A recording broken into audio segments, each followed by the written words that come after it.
हमारे चैनल को सब्सक्राइब कर बेल आइकन जरूर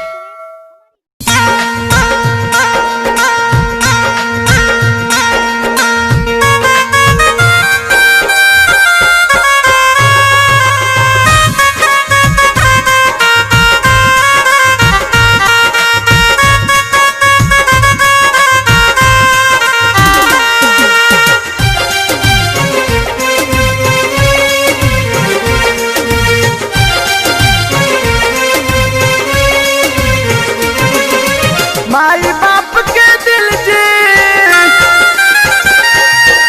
माई बाप के दिल जे सचहु में दुखाई सरगत सरगह भाई नरक में जगह न पाई सरगत सरगह भाई नरक में जगह न पाई माई बाप के दिल जे माई बाप के दिल जे सचहु में दुखाई सरगत सरगह भाई नरक में जगह न पाई सरगत सरगह भाई नरक में जगह न पाई सरगत सरगह भाई नरक में जगह न पाई।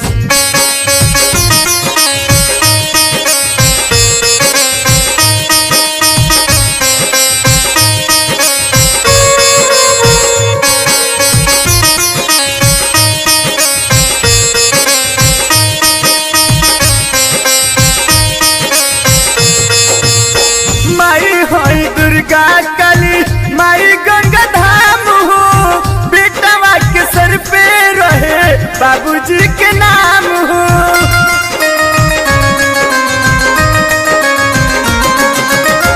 माई होई दुर्गा काली माई गंगा धाम हो बेटवा के सर पे रहे बाबूजी के नाम हो बेटवा के सर पे रहे बाबूजी के नाम हो दुख न हो के बेटवा के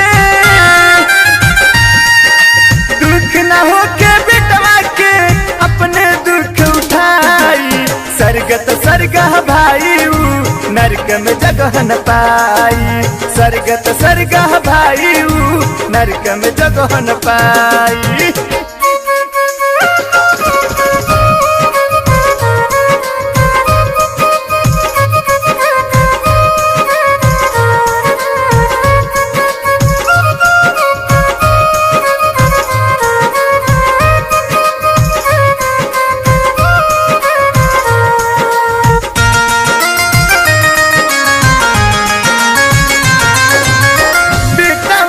खातिर कितना कैली पूजा पाठ हो मैं हरि के अवते दिहले उनका के छाट हो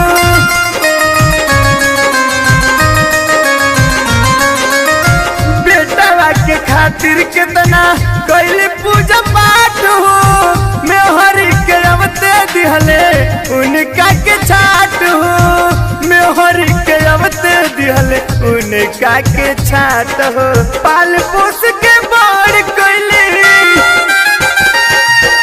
पाल पोस के बड़ कैली बुकवा तेल लगाई सरगत सरगह भाई नरक में जगह न पाई सरगत सरगह भाई नरक में जगह न पाई।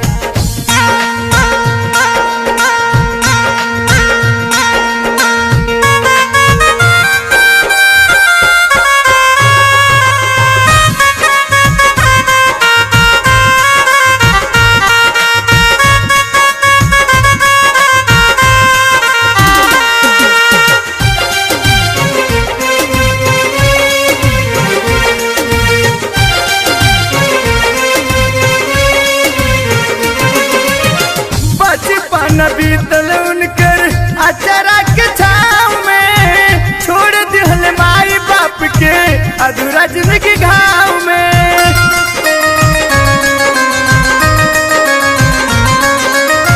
बचपन बीतल उनकर अचरा के छाव में छोड़ दिहल माई बाप के अधूरा जिंदगी घाव में छोड़ दिहल माई बाप के अधूरा जिंदगी घाव में रहल नहीं पता उनको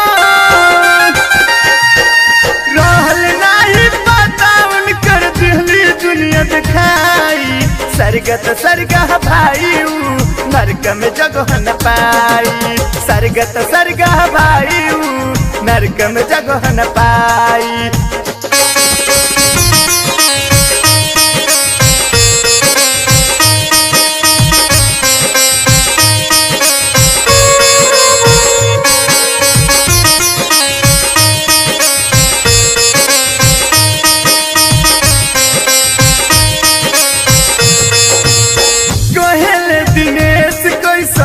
आइल जमाना माई बाप के आगे के लोग छीन खाना।